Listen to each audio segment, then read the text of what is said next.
What's going on, everyone? Welcome back to the channel. My name's Bradford Irons, and today we're going to show you how we paid off $60,000 in 2 years. Now, I know everyone's situation is different, but if we could do it, you could do it because we ain't that special, okay? Let's get into it. There's been a lot of debate over the last couple years about student loans and the Biden administration student loan forgiveness program. But now that it's been struck down by the Supreme Court, people are gonna have to start paying their loans back starting September 1st. So now's the time to figure this thing out. Student loans are a big issue in the United States, with the average student loan being over $37,000. A lot of people look at that amount of money and just give up all hope they will ever pay off their student loans. It's such a big number that most people don't even know where to start. So I'm going to show you what we did so that it will hopefully encourage some of you out there who are trying to pay down your student loans. My wife and I got married 11 years ago on August 17th, 2012. I had finished my undergrad from Georgia Tech in December 2010, and she finished up from Columbus State University in May of 2012. All in all, we had $62,612.25 in student loans. And that's with me working all the way through school. If I didn't do that, we would have had a lot more. Now I actually have all my budgets going back to 2011, so I was able to go back and see exactly how we paid those student loans off. Here is the breakdown of our debt. We had $6,500 in Citibank loans. I had $33,000 from Fed loans, and Gabby had $23,000 in Fed loans as well. Overall, our interest rate was 6%. Now, luckily, we only had student loans. My wife grew up in a family that never used credit cards, so she didn't have any credit card debt. I had 3 credit cards, but I always paid them off at the end of the month, so I really didn't have any debt to pay off there. We didn't have any car loans. She lived on campus and either used the bus or hitched a ride with friends if she needed to go anywhere. And I had a lease Honda Civic, which was a bad idea, but it just meant I had to make the payments to the end of the term. When we first started paying down debt, our household income was $57,000 a year, or $43,000 after taxes. So that's kind of an overview of the start of our journey paying down student loans. The first thing I can say that helped us pay off our student loans was the simple fact that we believed that we can do it. We didn't have the issue of not knowing how it could be done because I had spent the whole previous year listening to podcasts, reading books, and hearing people's debt-free screams and debt-free journeys on how they did it. And I really think that gave us the belief that we could do it as well. It's very important that you feed your mind with positive, motivating information, because if you don't have the faith that you can do it, you probably won't. One of my favorite quotes is, if you think you can or you think you can't, you're probably right. So before we got married, we talked about everything, including our debt and how we would pay it off. So when we got married, we knew we were going to get started right away. The next thing that helped us was having a clear and easy to follow plan and knowing when our payoff date would be. You have to start with the end in mind. A lot of times people give up hope because they simply lack the details on how they will get it done. When you write it down, it brings those goals out of the clouds and makes it tangible and achievable. Without a detailed plan, you're really just left with this nebulous monster that you have to fight. A lot of times people don't even know how much student loans they have. They just know they got to start paying it off. And that's not how you pay down debt. We started our debt-free journey on September 4th, 2012, using the baby steps from Financial Peace University. A lot of people love FPU, some people hate it, but we found it to be a clear, focused plan that not only gave us hope, but gave us actionable steps that we could take to be able to achieve our goals. Now, we did our budget and found that we could pay $656 a month towards student loans, but that put our payoff date at 11 years, August 2023. Like right now is when we'd be paying off our student loans. Now, 11 years isn't that long compared to others because the average time it takes to pay off student loans is 21 years.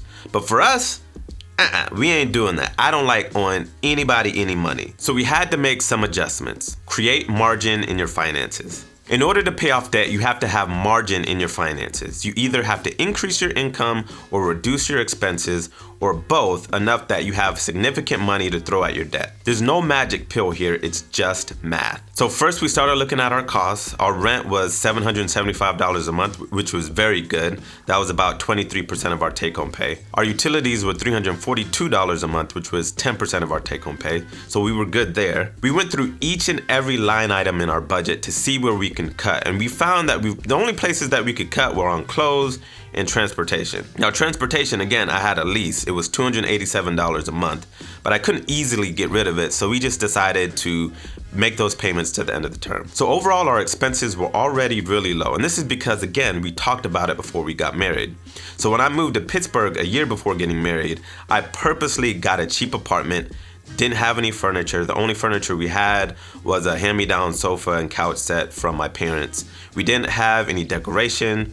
We didn't have even a table to eat on. So we were bare bones. But I did that on purpose because we knew we were going to start paying down debt. Now, before we continue, I just want to ask that you hit the like button, subscribe, and share this video with anyone who's struggling to pay down debt. It not only can help them out, but it can help us to grow the channel as well, so we'd appreciate it. Now, not only did we want to pay down our student loans, but we also needed to save for a car. So our income just wasn't going to cut it. Here was our full budget.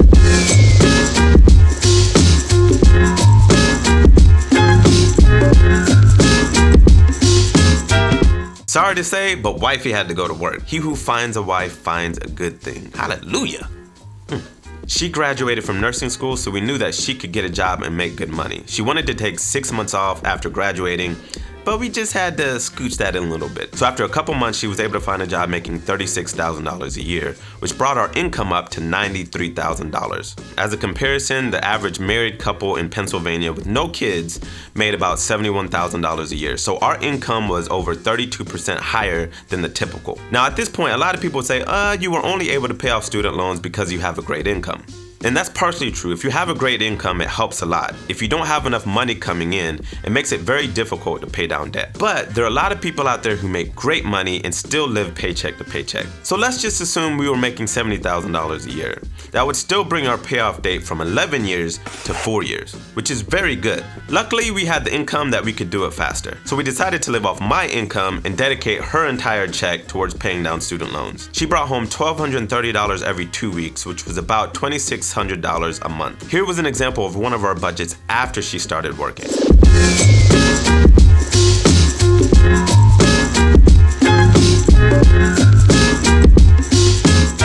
Our estimated payoff date was December 15th, 2014.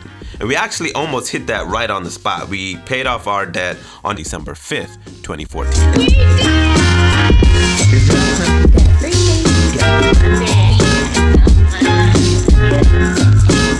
We still went on date nights, very cheap date nights, but we were able to still go, and we were able to help family when they needed money. We didn't go on vacations or do anything extravagant, but we weren't miserable either. If it were up to me, we'd spend every possible dollar we could paying down student loans and could have paid it off in a year and a half. But my wife wasn't feeling that, so we had to compromise. And you know what? It wasn't that big of a deal. I'm kind of glad that we did because it made the process a lot more bearable. Now, if you don't have as great an income and you cut your expenses as much as you can, then you might have to take on extra shifts or find an additional job. Every additional dollar you bring in goes a long way to helping you pay off your debt. So if it's being a cashier at a grocery store or delivering pizzas or driving for Uber and Lyft, you have to do what it takes. Now, having said that, if you really take a good look at your budget, you probably haven't cut down as much as you can, and there's some areas you can probably pull back even further on. You can cut housing expenses by finding a roommate or moving back in with your parents. You can cut down on transportation expenses by selling that car that has a $500 monthly payment. You'll be perfectly fine with a lesser car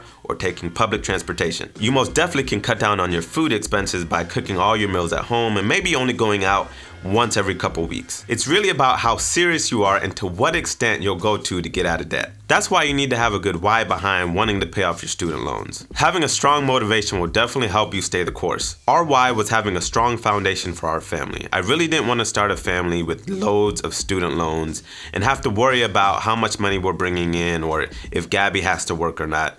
When we got married, we knew we wanted kids and we wanted Gabby to have the ability to stay home with the baby if she wanted to. I also wanted to go back to school and get my MBA, but I didn't want to do that with existing loans hanging around my neck, and I definitely didn't want to go into more student loan debt for grad school. And then the third thing was the simple fact that we wanted to travel, explore the world, and have a good time.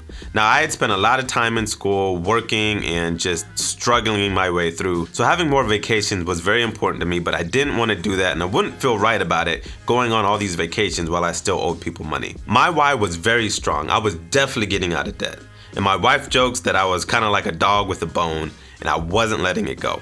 But hey, it worked. Another good practice to stay on course is to make it easy to make good decisions. You want to automate your good decisions into your process. One of the things that slowed us down was that even though Gabby's full check was supposed to be going towards paying down student loans, a lot of times we'd eat into that because it's very hard to see all that money coming in and to never touch it.